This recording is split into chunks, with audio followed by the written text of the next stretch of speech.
नमस्कार, मैं हूं दीपाली राणा। आप देख रहे हैं कमोडिटी 360 डिग्री। और एग्री कमोडिटी एफएनओ पर से बैन हट सकता है। न्यूज एजेंसी रॉयटर्स की रिपोर्ट के मुताबिक मार्केट रेगुलेटर से भी बैन हटाने की सिफारिश कर सकती है। इसे कैसे देखता है बाजार, इसी पर हम बातचीत करेंगे। प्रतिफिन market director Manoj Kumar Jain, LNP advisory services के research analyst Bhupesh Sharma, KD advisory के डायरेक्टर अजय केडी और मेरे एसेट शेयर खान के टेक्निकल एनालिस्ट राकेश खन्ना हमारे साथ बने हुए हैं। आप सभी का स्वागत है इस शो में। और इनफैक्ट जो रिपोर्ट्स आ रही हैं, जो रॉयटर्स के हवाले से रिपोर्ट्स आ रही हैं, वो ये है कि अर्ली नेक्स्ट ईयर जो पैनल है वो अपनी रिपोर्ट सबमिट कर सकता है और उस रिपोर्ट में जो कर्व्स लगे हुए हैं कमोडिटी डेरिवेटिव्स पर, उनको थोड़ा एज आउट करने पर सिफारिश की जा सकती है। तो एग्री कमोडिटीज के पर्सपेक्टिव से एक इम्पॉर्टेंट खबर है।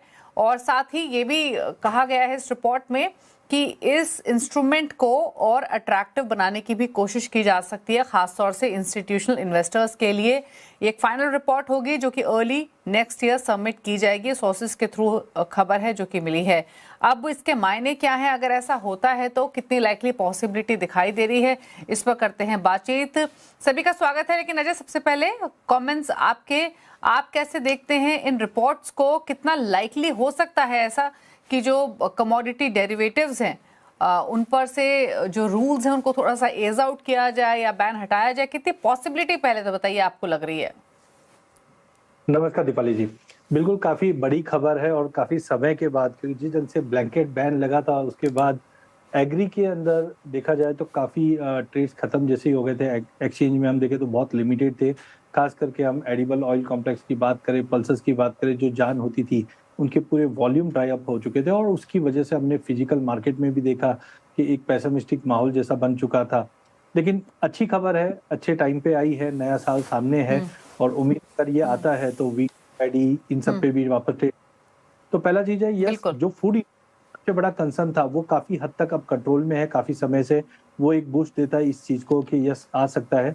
सेकेंडली, यस, इसमें इनोवेशन भी करने की जरूरत है। खास करके जो हमने देखा मार्जिन की बात की गई है कि मार्जिन में ड्रॉप ला सकते हैं जिससे पार्टिसिपेशन और बढ़े, क्योंकि पिछले कुछ सालों में हमने कमोडिटीज के भाव भी बढ़ते हुए थे। मेजरली यही है कि इन्फ्लेशन जो कम हुआ है, अभी फूड इन्फ्लेशन काफी हद तक हम बहुत नीचे रहे हैं, चाहे हम पल्सेस की बात करें, चाहे एडिबल ऑयल कॉम्प्लेक्स की बात करें, वो एक इस चीज को सपोर्ट देता हुआ दिखाई दे रहा है। साथ में margin and other participation allow कर सकते हैं। ओके, इनफैक्ट मनोज जी, आप कैसे देखते हैं इस न्यूज फ्लो को? हालांकि 7 कमोडिटीज हैं जिसमें wheat, paddy, crude palm oil समेत 7 कमोडिटीज हैं जिन पर ब्लैंकेट बैन रिपीटेडली हम 2021 ऑनवर्ड्स देखते रहे हैं। और कंसर्न्स तब भी यही थे कि शायद जो स्पेक्युलेटिव एक्टिविटी है वो हो रही है, ऑन ग्राउंड प्राइसेस को ये इम्पैक्ट कर सकता है या कर रहा है। इस कारण से ब्लैंकेट बैन हमने लगते हुए देखा था 2021 में, जो कि कंसिस्टेंटली तब से रिपीट हो रहा है। अब पहले तो 2-3 चीजें हैं इनफैक्ट इससे जुड़ी। एक चीज आपसे समझना चाहेंगे सबसे पहले कि ब्लैंकेट बैन लगने से पहले और ब्लैंकेट बैन लगने के दौरान से लेकर अब तक क्या बहुत ज्यादा फर्क प्राइसेस पर देखने को मिला है इन कमोडिटीज के? नमस्कार दीपाली जी। सबसे पहले तो मैं ये बताना चाहूंगा कि जो कोई भी फ्यूचर्स मार्केट है, चाहे वो एग्रीकल्चर कमोडिटी का हो या नॉन एग्रीकल्चर कमोडिटी का, जब ये भारत में शुरुआत इसकी की गई थी 2003 में, तो मुख्य उद्देश्य रखा था कि यहाँ पे फेयर प्राइस डिस्कवरी और प्राइस रिस्क मैनेजमेंट। तो काफी हद तक ये चीजें जो है इलेक्ट्रॉनिक मार्केट एड्रेस करता है। और इसकी रिक्वायरमेंट इसलिए भी जरूरी है कि जब हम यहाँ पे 5 ट्रिलियन की इकोनॉमी है और आगे हम विकसित भारत बनने की बात कर रहे हैं, तो ये तभी संभव है कि जो एंटायर वैल्यू चेन पार्टिसिपेंट है उसको कहीं ना कहीं वहां पे उसकी रिस्क को हेज करने का कोई मैकेनिज्म यहाँ पे सरकार की तरफ से रेगुलेटरी वे में मिले।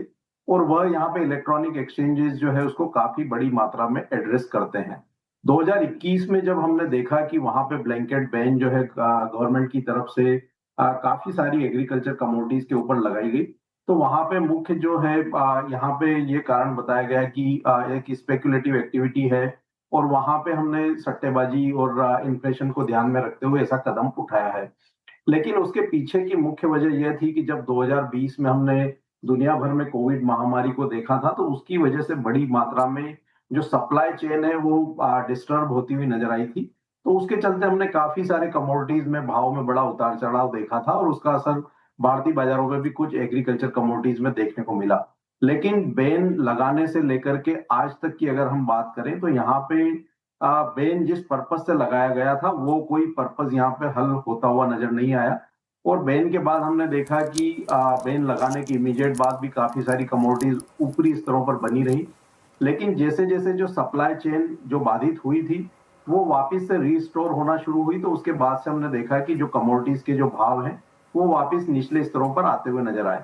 इसका एक बड़ा जो इफेक्ट ओवरऑल वैल्यू चेन पर यह पड़ता हुआ नजर आया दीपाली जी, की यहाँ पे जो रिस्क मैनेजमेंट का जो मैकेनिज्म हुआ करता था वो जब जो है वैल्यू चेन के पास नहीं था, तो उसके चलते ओवरऑल जो मार्केट पार्टिसिपेंट्स हैं वो उनको बड़ी बड़ी मात्रा में लॉस उठाना पड़ा। और कई इंडस्ट्रीज जो है वो अपने हम कह सकते हैं कि रॉ मटेरियल को हेज नहीं कर पाई, या जो प्रोक्योरमेंट उनको करना रहता था तो उसके लिए उनके पास कोई मैकेनिज्म नहीं था। तो हमारा मानना है कि ये सारी चीजें इस रिपोर्ट में सेबी के द्वारा एड्रेस की गई होगी, और उसी को दृष्टिगत रखते हुए हमारा मानना है कि भारत सरकार जो ये बैन लगाए गए थे कमोडिटीज के ऊपर उसको यहाँ पे लिफ्ट करती हुई नजर आएगी दीपाली। ओके, इनफैक्ट राकेश, जो रिपोर्ट सेबी ने कही है इस पूरी ही डेवलपमेंट पर, उसमें क्लियरली एक बात तो मेंशन की गई है कि जो पैनल मेंबर्स हैं उन्होंने भी कहा है कि डेरिवेटिव ट्रेडिंग का बहुत ज़्यादा इम्पैक्ट एग्रीकल्चर प्राइसेस पे नहीं देखने को मिला है और इसीलिए ban is not warranted in that case. आपका ओवरऑल टेक क्या है इस खबर पर? बैन लिफ्टिंग एक्सपेक्टेशंस को लेकर क्या व्यू है? पहले तो नमस्ते दीपाली मैम और नमस्ते सभी दर्शकों को। ये एक बहुत पॉजिटिव मूव है। देखा जाए तो एनसीडीएक्स काफी टाइम से लिक्विडिटी कंसर्न और बहुत सारे इश्यूज थे एनसीडीएक्स में। अब सेबी अगर ये रिपोर्ट सबमिट करता है अर्ली 2026 में, सबसे पहला कंसर्न इसमें जो मेन देखा जाएगा जीएसटी क्लैरिटी होगी जो पार्टिसिपेशन और कंप्लायंस को इम्प्रूव करेगी। सेबी गवर्नमेंट के साथ और आरबीआई के साथ मिलकर काम करेगा इसमें। एनसीडीएक्स में फाइनेंशियल इंस्टीट्यूशन देखने में आएंगे, बैंक्स आएंगे, पेंशन फंड्स आएंगे, इंश्योरेंस कंपनी आएंगे, जिससे लिक्विडिटी मार्केट में और बढ़ेगी और पार्टिसिपेशन भी इंक्रीज होगा। और जैसे मैम आपने कहा है कि 7 कमोडिटीज पे बैन हटेगा, जैसे वीट है, सीपीओ है, तो इससे ये हो जाएगा कि अपॉर्चुनिटीज बढ़ेंगी और हेजिंग के लिए ये काफी अच्छी चीज है जो ये स्टेप उठाया जा रहा है। इससे फ्यूचर में देखा जाए तो बहुत बेनिफिट है एग्री कमोडिटी में और ट्रांसपेरेंसी भी रहेगी हेजर्स के लिए भी, तो ये काफी अच्छा स्टेप है मेरे हिसाब से। ओके, भूपेश, आपका कोई टेक इस खबर पर? जी नमस्कार। अगर बात करें तो ये बहुत ही स्वागत योग्य कदम उठाया है और ये अगर रिपोर्ट पेश होती है तो इससे बैन हटता है तो इससे 4 प्रमुख लोगों को मुझे लगता है कि काफी फायदा होगा। किसान की बात करें तो किसान को भी फायदा होगा, इंडस्ट्री को फायदा होगा, हेजर्स को फायदा होगा, जो प्रोसेसिंग करते हैं कमोडिटी की उनको भी फायदा पहुंचेगा। क्योंकि एक्चुअल में जो कमोडिटी होती है वो किसी भी देश के लिए बैकवर्ड इंटीग्रेशन का काम करती है।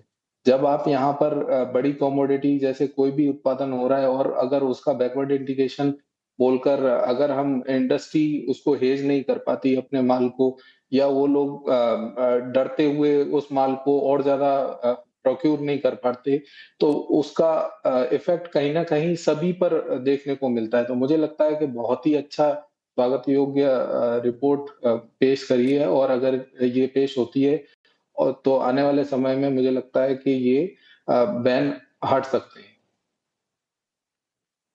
दो चीजें और, एक तो ये कि कितनी पॉसिबिलिटी दिख रही है कि ये पूरा ब्लैंकेट बैन पूरा ही लिफ्ट हो या कुछ कंडीशंस के साथ लिफ्ट हो, कुछ रिकमेंडेशंस, शायद कुछ क्लॉज रहे। दूसरी तरफ रिपोर्ट्स तो ये भी हैं कि सेबी पैनल ने रेकमेंड किया है कि एक्सचेंज मतलब कमोडिटी डेरिवेटिव्स पर ट्रेडिंग के लिए जो कोलोकेट है उसको अलाउ किया जाए। इसको यूजुअली इक्विटीज में पहले अलाउ किया जाता है, कमोडिटीज में नहीं। बट इसकी कितनी पॉसिबिलिटी लग रही है आपको?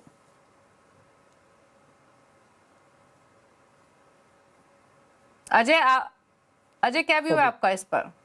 तो देखिए, जिस ढंग से कोलोकेशन का एक बहुत ही वेलकम स्टेप है और जनरली हम देखते हैं कि जो फाइनेंशियल पार्टिसिपेशन है वो भी अभी हम देख रहे हैं कि कमोडिटीज में काफी एक्टिव है। तो अगर ये स्टेप्स लेते हैं तो डेफिनेटली उसमें एक पार्टिसिपेशन और जो फाइनेंशियल साइड से वो बढ़ता हुआ दिखाई देगा और एक तरह से अपॉर्चुनिटीज और ज्यादा दिखाई देगी। बट ओवरऑल मुझे लगता है कि सबसे इंपॉर्टेंट है पहले तो ये बैन हटे, और सेकेंडली जो मार्जिन्स है वहां पे भी हमने देखा था कि एक चौरस बजा था, मार्जिन में कमी आता। फिर थर्ड एक कोरिलेशन कोलोकेशन का भी अगर आता है तो डेफिनेटली ये फाइनेंशियल मार्केट में जो पेनिट्रेशन हमने होते हुए देखे कमोडिटीज का, ये और बढ़ता हुआ दिखाई देगा। हालांकि एक्सपेक्टेशंस तो यही हैं कि शायद कमोडिटीज को एक्सक्लूड रखा जाए, कोलोकेशन से मेटल्स, एनर्जी, यहाँ पर शायद अप्रूवल मिले।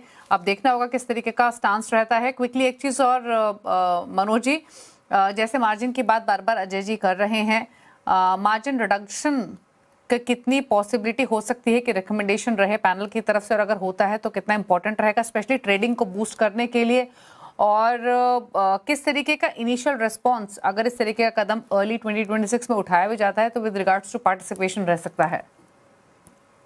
देखिए यहाँ पे जहां तक अगर ये बैन लिफ्ट होता है तो पार्टिसिपेशन का सवाल है, तो इंडस्ट्री ईगरली इस चीज का वेट कर रही है।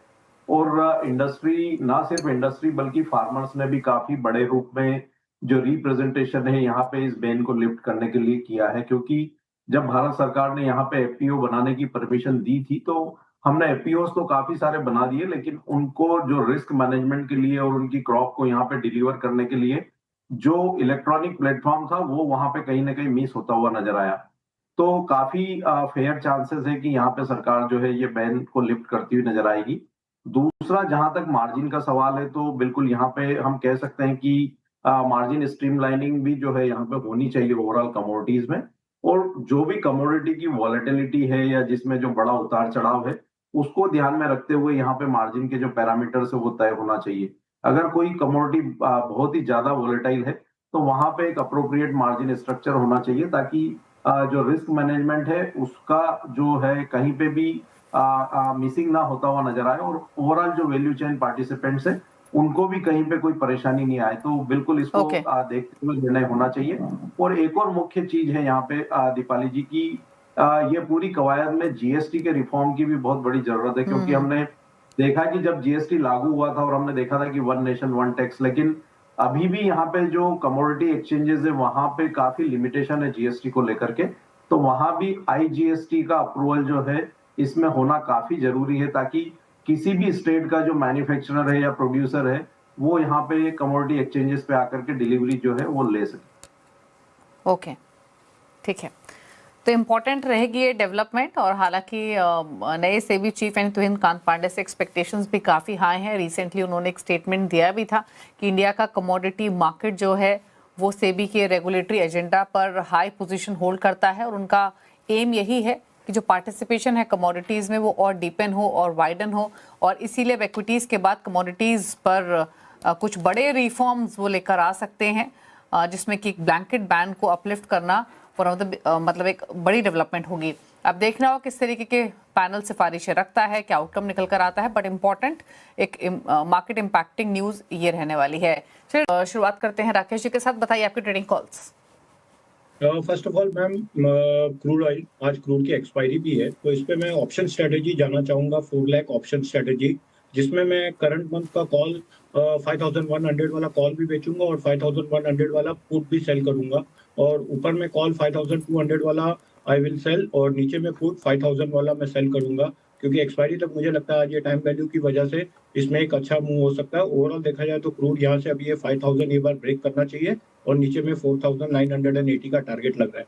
मेरी अगली स्क्रिप्ट होगी कॉपर। कॉपर डिप मिलता है तो 1100 का बेस बन चुका है, जब भी डिप मिलता है 1105 1104 पे बाई कीजिए, ऊपर में 1120 का टारगेट एक्सपेक्टेड है। ओके, भूपेश आपकी स्ट्रेटजीज? जी दीपाली जी, मेरे को ग्वार सीड में खरीदारी की सलाह रहेगी। 5330 का दाम है, करंट भाव में खरीदारी करनी चाहिए। 5280 का स्टॉप लॉस लगाएं इसमें। लक्ष्य की बात करें तो 5390 5420 के लक्ष्य संभावित रहेंगे जनवरी वायदा में।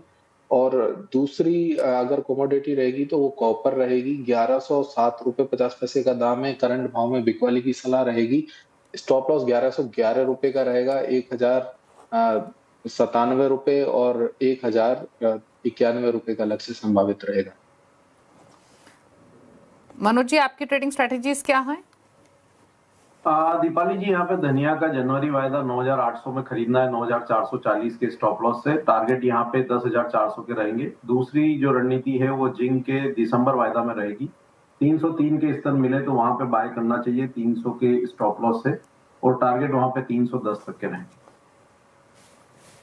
ओके, अजय आप बताइए आपकी ट्रेडिंग पिक्स। दीपाली जी, मेरा एक एग्री में और एक नॉन एग्री में। एग्री के अंदर कैस्टर ने काफी क्रूशियल सपोर्ट तोड़ा है, तो 6880 में बेचिए, 6920 का स्टॉप लॉस, 6820 तक के टारगेट रहेंगे। वहीं नॉन एग्री के अंदर कच्चे तेल में बिकवाली बढ़ती हुई दिखाई देगी थोड़ी और, तो 5120 पे बेचेंगे, 5200 का स्टॉप लॉस लगाएंगे, 5000 का टारगेट रहेगा। ओके अच्छा मनोज जी, क्विक व्यू आपका रुपी पर भी, यहाँ क्या व्यू है? कंसिस्टेंटली वीकनेस दे रहे हैं, नए रिकॉर्ड लोज आज टच हुए, क्या व्यू इन स्तरों से? बिल्कुल, यहाँ पे प्रेशर जो है और थोड़ा बढ़ सकता है और 91.40 91.50 तक के जो स्तर इस सप्ताह में देखने को मिल सकते हैं। बैंक ऑफ जापान की पॉलिसी मीटिंग भी है जहाँ 25 बेसिस पॉइंट रेट हाइक की संभावना है, तो उसको देखते हुए हमारा मानना है कि और आधा प्रतिशत की गिरावट रुपी में ये वीक में देखने को मिल सकती है। ओके चलिए, तो ये रही रुपए पर बातचीत। फिलहाल 91.20 पे लेवल्स देखने को मिल रहे हैं। चलिए, शुक्रिया आप चारों का ही आने के लिए शो में और अपनी स्ट्रैटेजीज ट्रेड्स रेकमेंड करने के लिए। Thank you so much. इसी के साथ एक ब्रेक का वक्त हो गया है। ब्रेक के बाद आप देखिए आवाज समाचार। नमस्कार।